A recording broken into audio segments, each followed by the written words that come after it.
podcast. We are building a community based on generous leadership and authentic connections. Our next guest is a gentleman who grew up in a motel in Los Angeles till he was 14. He earned a full-ride scholarship to Culver Military Academy, and then a full-ride scholarship to Boston College. From 1992 to 2000, he was a nightclub DJ and promoter headlining in LA, Chicago, and Boston, and started and sold 2 tech companies. He went on to build a procurement outsourcing business in LA and scaled that to India, where he met his beautiful wife, Natasha. He went on to co-found a wealth management firm, which manages over $100 million, and now he is founder of a company called Flow that creates premium content for leaders of professional service firms. He also is the chairman of Minds Matter and Colorado Governor's Fellow. He speaks 4 languages, is a master diver, and deeply spiritual. Welcome to the show, Andy Seth. Beautifully said. God, I couldn't have written that better myself. I tried, you know. He's also a very close friend of mine. Yeah, also true. We met through the entrepreneurial community here in Colorado and EO, Entrepreneurial Organization. That's right. So thank you for the time today. You're very welcome. We very much look forward to learning more about you. So if you want to maybe just roll in by giving us a quick summary on a little bit deeper dive into, what you're currently working on. We just kind of walk through your background. Give us any highlights on any of that you want to touch on and kind of what you're doing now. Yeah, sure. So there's a few different projects always going on at the same time. For my day job, I'm the CEO and founder of a company called Flow. Flow, like you said, does content marketing for leaders of service firms. And I started that actually because I wanted to solve a particular social problem, and then I needed to create revenue in order to solve this problem. And the social problem that I was working on, what I have been working on for many years, is how do I provide low-income kids with an opportunity to go to college and then succeed through college.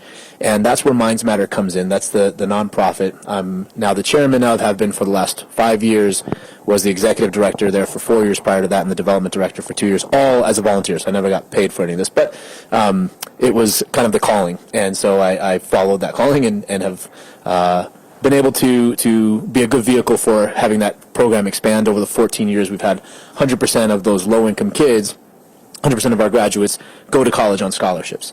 But what I wasn't doing anything for were the kids that weren't going to college. And so I looked at that and I thought, well, if I look at this like a portfolio approach of philanthropy, there wasn't anything that I was doing for those kids, but there's more of them. There's even more low-income kids not going to college. So then what? What are the options out there? And through my wealth management business, I became very familiar with Swiss banking. I mean, it's a pretty well-regarded banking system. And when I looked into Swiss banking, I found that they created apprenticeships. And there's a whole structure around these apprenticeships. And around the same time, we had sent a delegation out from Colorado to Switzerland to explore the Swiss model of apprenticeships. I had built one apprenticeship inside of my wealth management firm that turned out to be pretty successful, and that young man is now a full-on advisor. Wow. But that one, the one thing that I didn't do there was it wasn't for a low-income kid with no college degree. But it was an apprenticeship in the sense that there was no revenue tied to him, which is pretty typical in the wealth management world. You've got to go bring in assets. This was, well, can we create a curriculum that does what the Swiss do? But it had nothing to do with what their demographic was. It was just, can you create this curriculum? Once I proved out, yeah, I can do this, I said, when I started Flow, and I sold the majority interest in Lotus Group, I still retain some, I thought, well, can we create an apprenticeship in a space in Colorado where there's a huge demand for work, but we're not filling it? Mm-hmm. And can that work be done by youth who don't necessarily need the pedigree of a degree? See, in wealth management, you need kind of the pedigree. Yeah, you need that the letters after your resume, after your name and resume, and where you went to school, and all what degree you had, and all this. Those things will, and they do matter to the marketplace. Right. But in certain areas, it doesn't matter. And one in particular is marketing, specifically digital marketing. And there's a huge demand for digital marketing, especially in Colorado. If you look at the Colorado Pipeline Report, it's published by the Office of Economic Development and the Workforce Development. They basically map out every year what are the top in-demand jobs and what is the gap in filling them, and what does it take to actually fill them. What are the degrees, or what are the certifications, or what are the skills, etc. And so when I looked at it, number one was coders. But you look a couple down, and there you have digital marketing. And I was like, well, I've hired digital marketers. It's not like you need a degree. I've never once asked for somebody's degree. All I knew was like, can you do this shit or not? Right. Are you good or not? Yeah. And so I decided to create digital marketing apprenticeships, but I still needed a way to fund it. So I thought first, maybe it would be a school. I tested that. That wasn't the right idea. And what I landed on was, we'll create a content marketing agency that the work we would typically outsource, the low cost, low value type of work, let's have that be what apprentices do and combine that with classroom theory. So what you're referring to is the social media, the Correct. email campaigns, Totally. some of the graphic design. Totally. Okay. Yep. That's stuff that kind of, all day long, Fiverr, Upwork. I mean, you can outsource it to a VA. There's a world of people to do it. Well, Right. What if we didn't outsource some of that? And what if we took a little bit less profit? Not much, by the way, but a little less profit up front. If you trained up these youth, it turns out they can actually do even more than what you just asked them to do. Because unlike an outsourced provider, they're now in-house. And so your productivity goes up, you make more profit, and they gain skills to be able to have a career path. And my apprentices will make 40 to 45K after 2 years and break poverty and have a career path. But we had to have revenue to fund all this. Right. So we started an agency. And that's what the agency does. When people hire us, they hire us to go and bring them leads, basically, through content. That's the whole point. Right. What's a nice thing is they say, that's pretty cool that you also have this social mission. We're a B Corp, for folks that understand what that is. And we do this through helping these kids, but we have very high level, people with mastery levels of experience on our staff. It's just that we have a couple apprentices. We have right now 3 apprentices who are doing this work. So Flow, in a long story short, is a content marketing firm. Mm-hmm. And we also do live chat as a separate division. But it was started because I wanted to provide a career path that didn't require college for low-income youth. And we've been able to successfully provide that training for them while generating a profit. Wow. Yeah. And I hear a little bit of correlation to your past, your childhood, your upbringing, because you kind of grew up through that. Yeah. And did you have any opportunity like that when you were coming up? Anything that Not relates to what particularly. you're doing now? What I feel today is that because I came from a similar background, right, growing up low income and growing up in an at-risk neighborhood, my family was tight, so I had the blessings of that, but I didn't have the environment per se. So I know the challenges that most of these kids will face, and because of that, I think the inspiration has hit me, and life kind of gave me this path, which was, can you do something for the kids that were like you? I didn't necessarily get that kind of help, but I did get other help. Yeah. Things have unfolded for me in different ways. I did get a full scholarship to one of the most prestigious high schools in the nation. Some of our alumni are like George Steinbrenner, Ross Perot. I mean, we've got hitters that are alumni. So by going to that school and graduating at the top of the class, I became part of that network, right? Wow. So I got opportunities for education that way. And then at Boston College, it was one of the few schools at the time that had merit-based scholarships. And my scholarship was funded through the Wall Street Council. And so that was where I got my exposure to the big dinners, the galas. I got put up on the stage. Check out what this kid's doing. Isn't this why we're here? And I was like, I understand the game a little bit from the other side now. Yeah. Right? So I've just been on that side. So I wasn't necessarily the beneficiary of a nonprofit organization, but I was the beneficiary of generous donors who believed in the concept of me. They believed in the concept of if we give a low-income kid a shot who's hardworking, motivated, maybe, just maybe, they will do something. Mm-hmm. And I know from my own path it's been successful. It's true, and right, I don't know if it's for everybody. Right. But the shot should be for everybody. Yep. For everybody that's willing to work. And I think that's a universal language we can all agree on. Right. So I have to ask, you mentioned being put up on the stage when you were one of these youth that was benefiting from things like this. And what I know you're up to now, and I want to hear more about Minds Matter and the annual events that you have through that organization. But not only that, you MC events, and you're just out there basically being an entertainer as well. Was that kind of the first experience that you had when you got pulled up on stage and you were like, oh, this is kind of cool? Yeah, well, as a DJ, I mean, I DJ'd for 9 years, so stage experience and reading crowds came from that experience. Yeah. What I understood by being part of the galas, I wasn't DJing galas, right? That was me as a student speaker or attendee. Yep. Was there was a different game being played. See, there's a game being played of go make money. But there was this room full of people who had made the money, and yet they still had something left in them. It wasn't about money. In fact, money just was the vehicle to do what they really wanted to do, which was to help other people. Yep. So getting into a room like that, I started to understand there's more to this game. You know, there's a term in Hindi which we call Leela, Lila.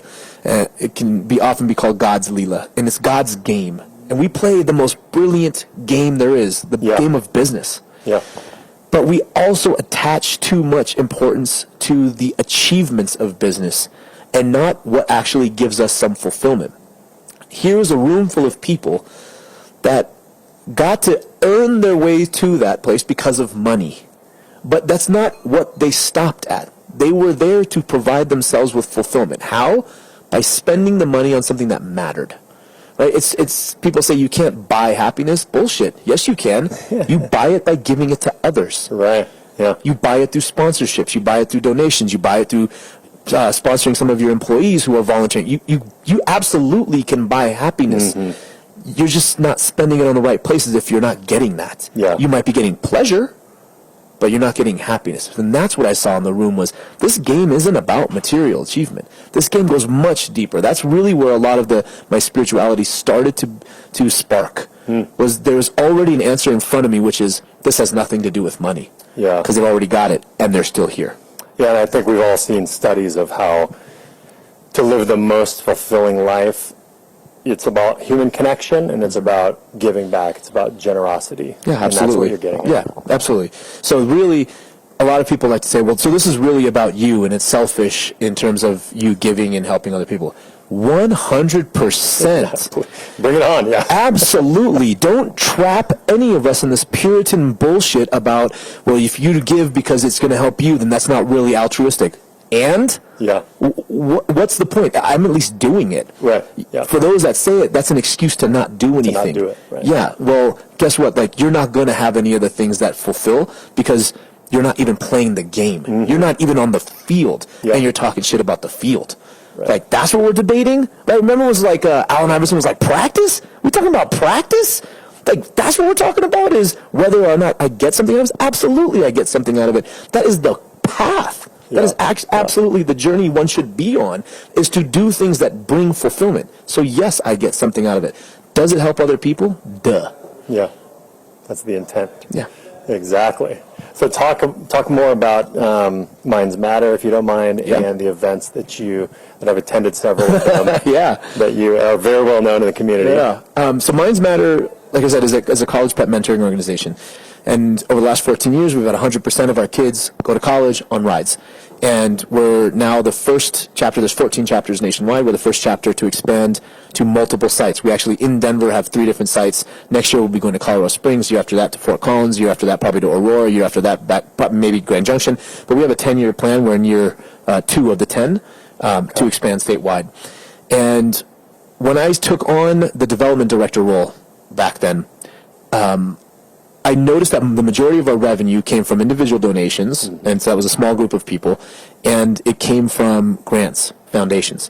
And I started in here in 2008, so right when the decline was happening. So if your majority of your revenue stream comes from foundations and individual donations, your revenue is obviously going to decline. Exactly, yeah. As the person responsible then for the budget, for raising the money, I looked at it and said, well, we need to diversify the revenue streams. So this was just a very simple, exercise in business. Yeah, business plan, yeah. Right? And I looked at it and said, okay, well, what's a revenue stream? We had some small events, but the question was, well, can we take those events and blow them up? And the first one that I looked at was our annual gala called Casino Night. Casino night used to generate on a good year was probably about a 40 to 50K raise. Wow. Last year we raised, this is gross, by the way, 40, 50 gross.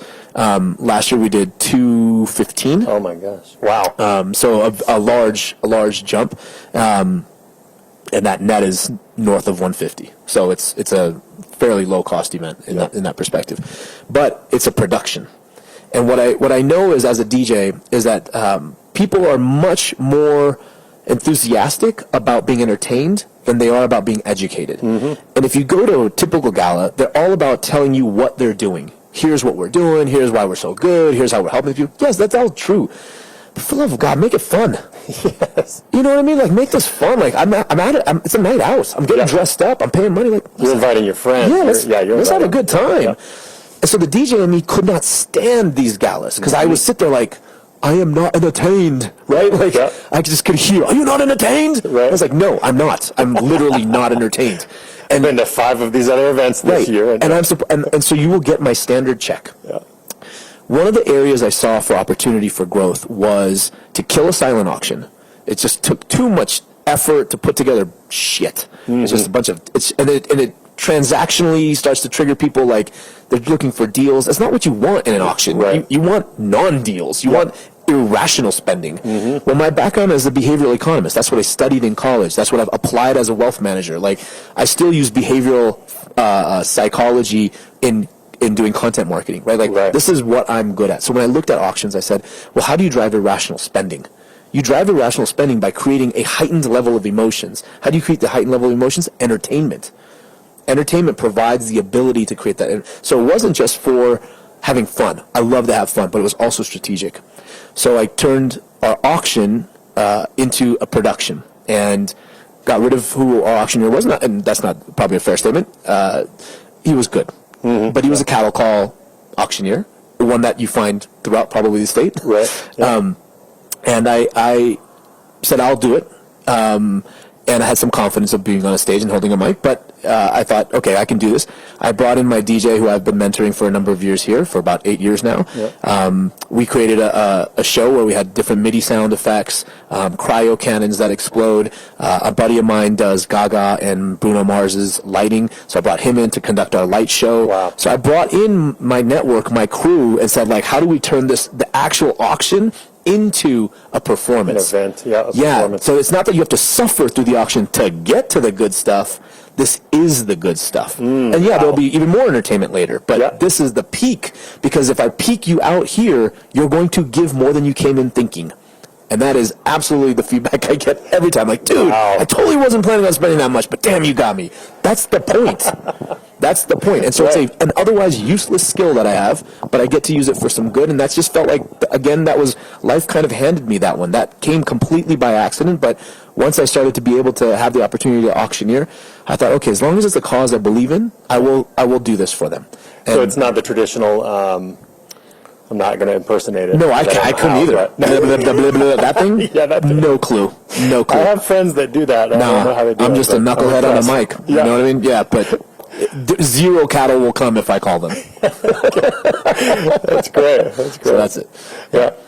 Cool. Well, I appreciate that. And then what other events throughout the year? I know Frisky Whiskey. Oh, yeah. And you have That's the one, right? Yeah. So I have this event called Frisky Whiskey. This By the year, way, sorry to interrupt. Yeah. The first one, just so the listeners know, is called Casino Night. Casino Night. That one is April 5th of 2019 this year, so April 5th. And there's only 3 places in all of Denver that can hold us now. And so it's at the, I think it's at the Marriott Convention Center or something like that, but there's only 3 places. Wow. Which is kind of cool.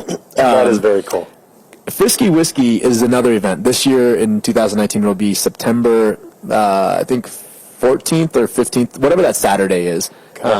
We can put the right date, but that Saturday, September 14th or 15th of 19, is Frisky Whiskey 10. And this event I started years and years ago just to get like some buddies together, have some whiskey, and tell them about what Minds Matter is so that I could just kind of spread the word. And back 10 years ago, whiskey wasn't that big, especially we have the Great Beer Festival, Great American Beer Festival here. Right. Beer's big, craft beer. Wine is always big. The big liquor at the time was vodka.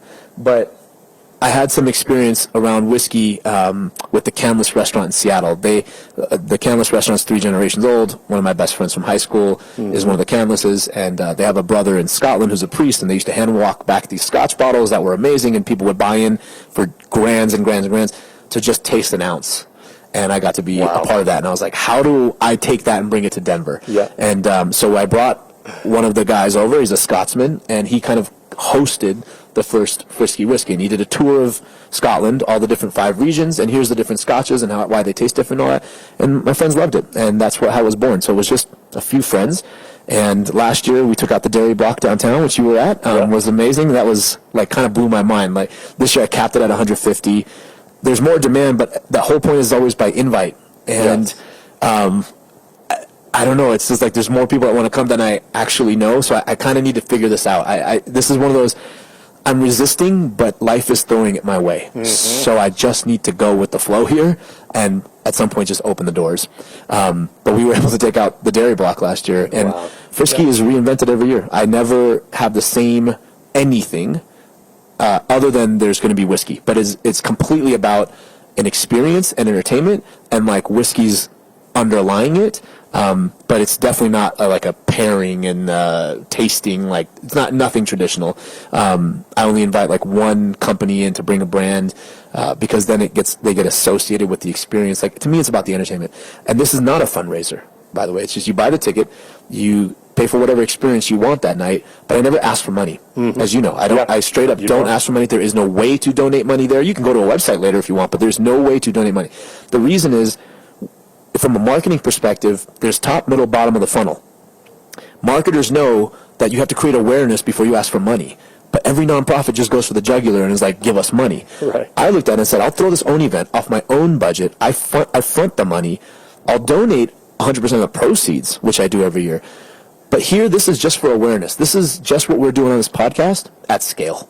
Right? At least at scale from an in-person standpoint. Yep. This podcast will have scale, but in an in-person, I can tell 150 people at a time about Minds Matter and the things that I'm up to. And sometimes I'll even put a little bit of a political plug of here's the things that are on the ballot that I think we should really think about and I think we should vote for, because there's ways to make impact also from policy. Right, yeah. Okay. So that's Frisky. So understanding the background of how Frisky Whiskey got started, I now understand how you were able to get the master distiller from Glenmorangie from Scotland to come and be at the event 2 years ago. That's right. It blew me. To be honest with you, I didn't even know he was coming. So to your point, the master distiller from Glenmorangie flew out from Scotland just to see the experience we had put on, and then like hosted the tasting part of it. I was blown away. Which was an epic experience. I had no idea. But that was very that's cool. the beauty of life, man. Yeah. It's the beauty. Sometimes things just conspire for you, and in this case, they just did. You got to be open to receiving it. Yeah. I'm learning that lesson the last couple of years. Me too. Always relearning that one. Right. So, no, appreciate you sharing that. Anything else with regard to you're constantly up to charitable endeavors. Anything else that you want to kind of mention?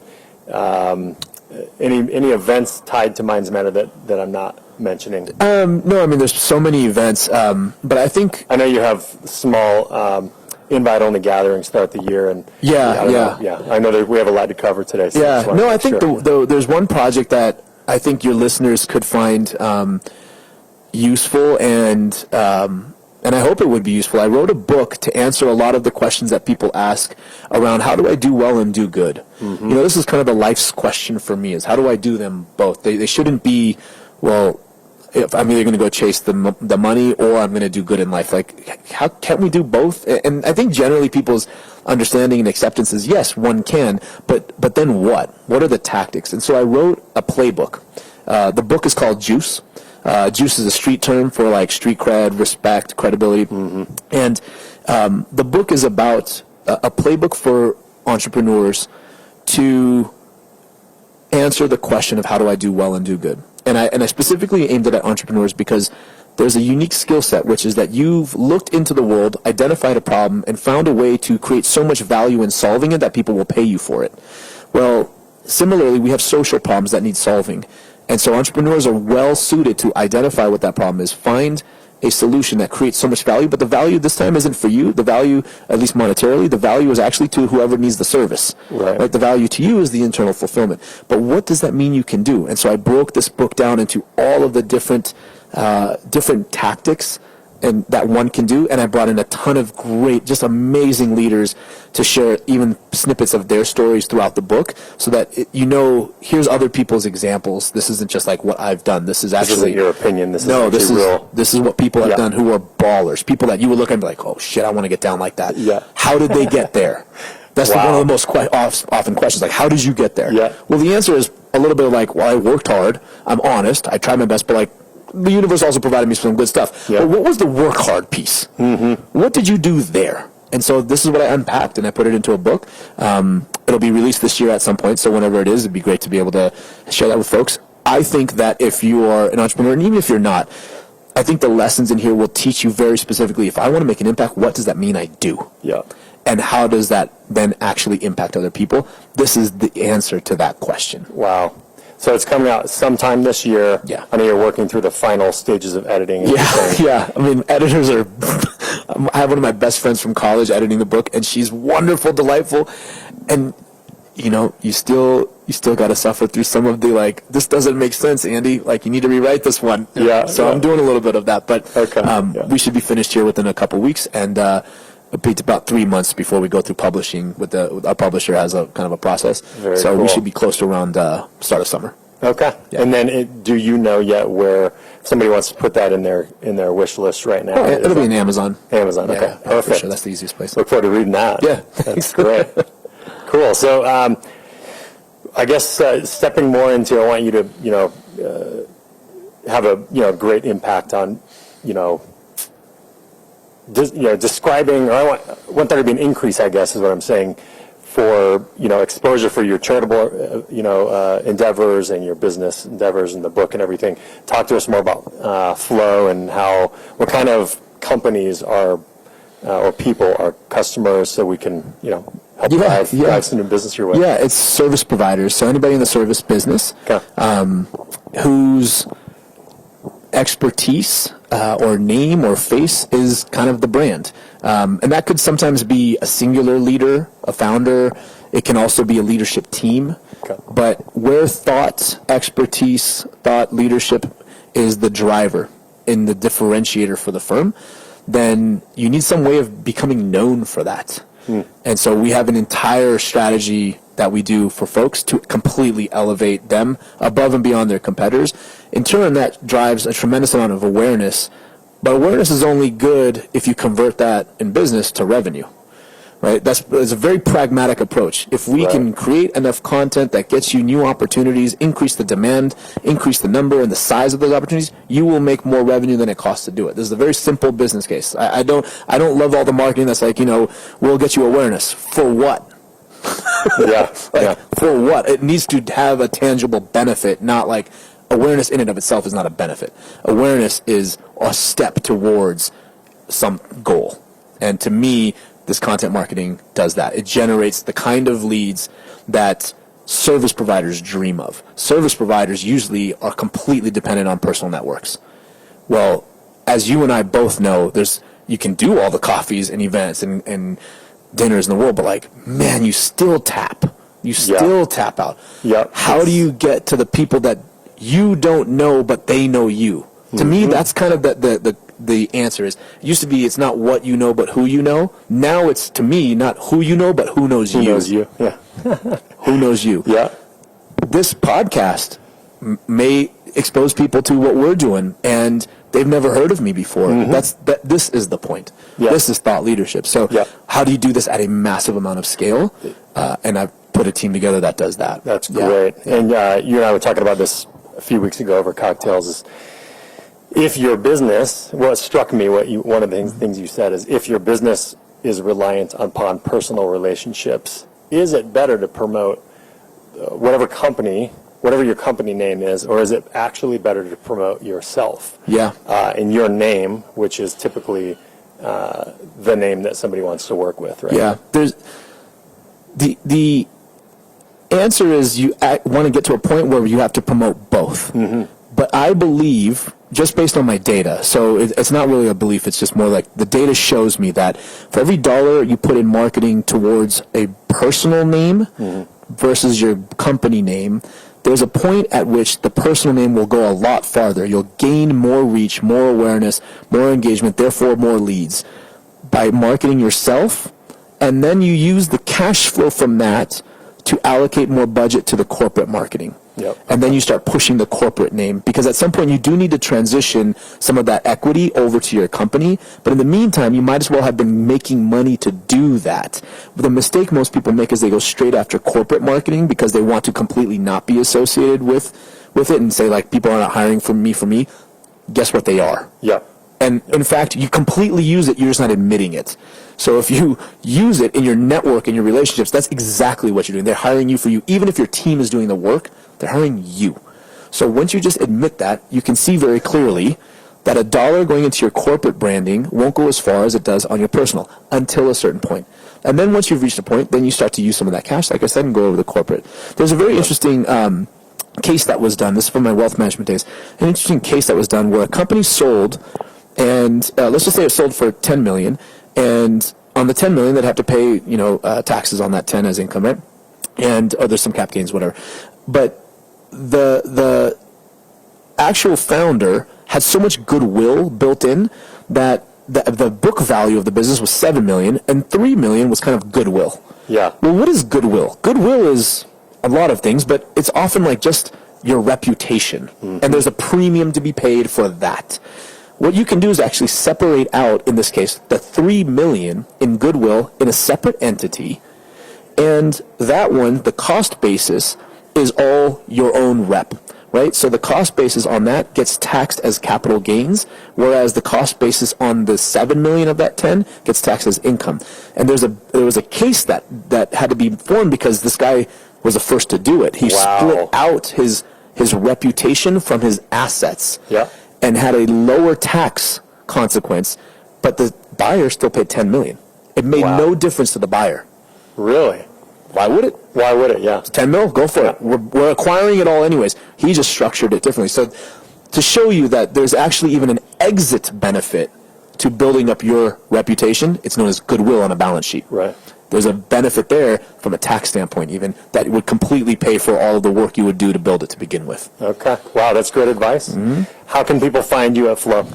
Best thing to do is just to come to my personal website, andyseth.com. That is the house of all things that I'm working on, and from there, everything can go. But I'd say just come to andyseth.com. If there's anything that I'm working on that someone's interested in, just reach out to me personally. I've got wonderful teams that can help you once I know what you're interested in doing. But it also provides us the opportunity to be able to connect, and I enjoy that. I like that. Yeah. So just come to andyseth.com, or you can email me directly. I'll give the email.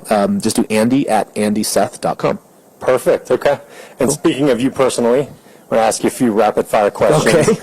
We can better understand what makes you tick and things you're interested in. And these are all off the dome, so whoever's listening, I have not looked at I don't know what he's going to ask. Let's see what comes up. You can pass on any of them. But all right. But, who is your hero?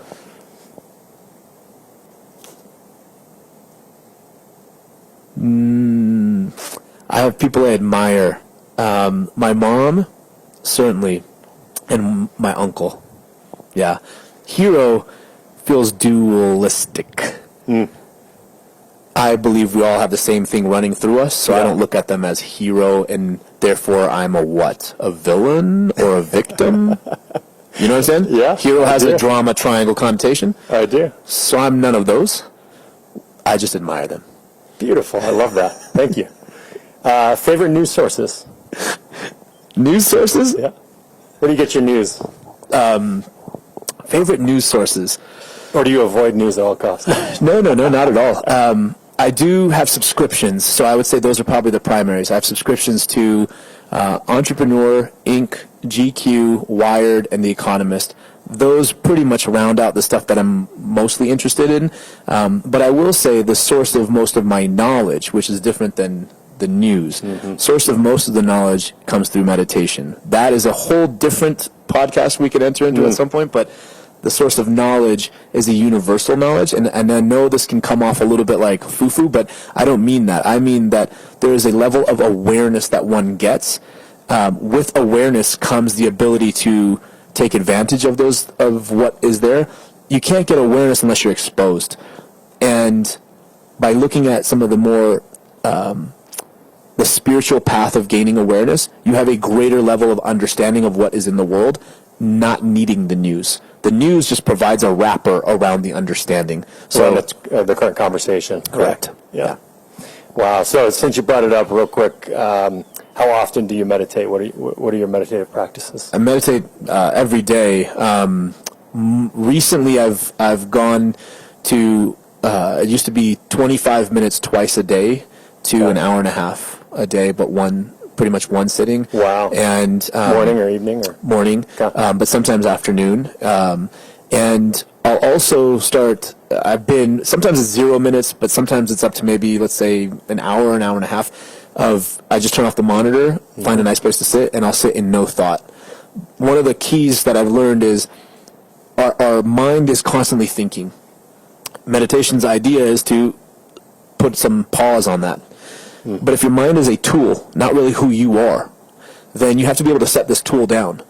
And when you set that tool down, you allow for a lot of creativity and inspiration in. This is where people think they have to think their way through problems. That is one approach. It is a logical, analytical approach. The other approach is a creative approach to solving problems. Design thinking is a creative approach as opposed to an analytical. Yeah. But in order to do that, you have to shut off thought and you just spit out ideas, right? That's design thinking at its finest, rapid prototype. But when you put yourself in a no-thought phase, creativity and inspiration comes in, and you find that you have the answers there. This is one of the it's known. It's not that it's unknown. It's less talked about. This is where awareness, when I'm talking about that deeper awareness, the code is there then in front of you. When I wrote Juice, I wrote it in 3 days, but I set up the entire scenario to be in flow state. From 8 a.m. to 10 p.m., 3 days in a row in Costa Rica, I wrote 38,000 words. The book was done, and I went to go write my outline. Oh my gosh, wow. It flows. So when you're in flow state, what does that mean? That means you're not thinking about what words to write. It's just pouring through you. Yeah. It's flowing. Yeah. So what is flow? Yeah. Presence.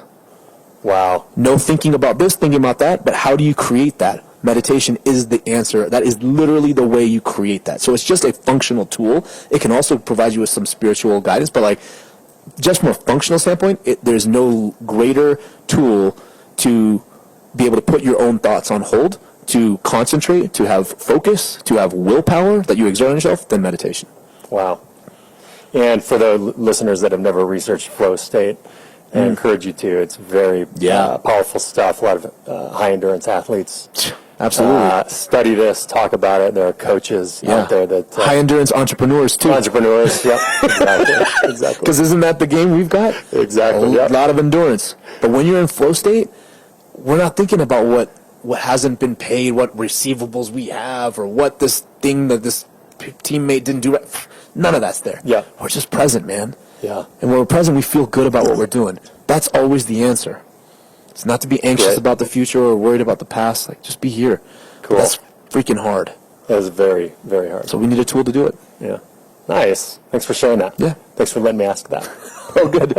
Are there any favorite quotes that come to mind?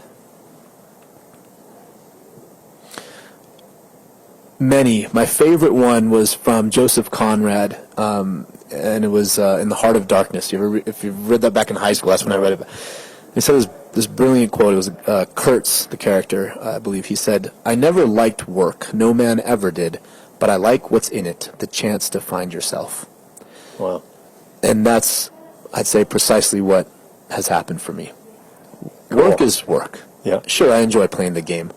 But the more meaningful stuff isn't the money that comes from it or the achievements. The most meaningful thing is what I'm finding about myself. And then applying it in the game. Okay. Cool. Favorite books that you've read? Besides Juice. I haven't read it yet. It's an old book, Yoga Sutras by Patanjali. Yoga Sutras were written, 1,000+ years ago, but it is the foundation for yoga in its entirety, not yoga like the poses. Those are known as technically asanas, but yoga as a lifestyle, and it's a complete system for how one can do the things we've talked about, the training that goes into developing the tools so that you can shut off your mind. It goes well beyond just meditation. It also goes into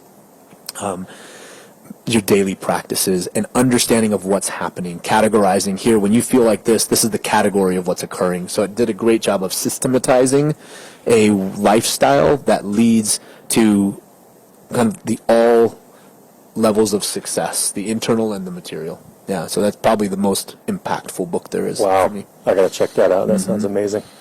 Favorite technology that you tend to use? Any apps or I was gonna say websites? my phone, but Hardware, yeah. Basecamp is probably my favorite. It's probably my favorite. It is a project management system. Yeah. But like we manage our own personal lives inside of it too. Minds Matter is on it. Flow is on it. My old company, the Wealth Management Lotus Group, is on it. Even when I worked on Mike Johnston's gubernatorial campaign, I ran digital from. I put the campaign on Basecamp. I put everything on Basecamp. Wow. So Basecamp to me is how you organize and get shit done. Yeah. And Cool. I like to live in the land of being able to think and strategize, but the things need to get done. And so that's how it all gets put in place. Cool. And as you're doing all these things, last question is favorite way to unwind? I'm rarely wound. Wow. Love that. Cool. Well, Andy, thank you so much for You got it, brother. being on this podcast. You got it, man. Thank you for the opportunity. Yep, absolutely. And again, the intent of this, Colorado A-List podcast is to create a thriving business community based on generous leadership and authentic connections. And you encompass the generous leadership piece. So thank you for that. Thank you. All right. Appreciate it.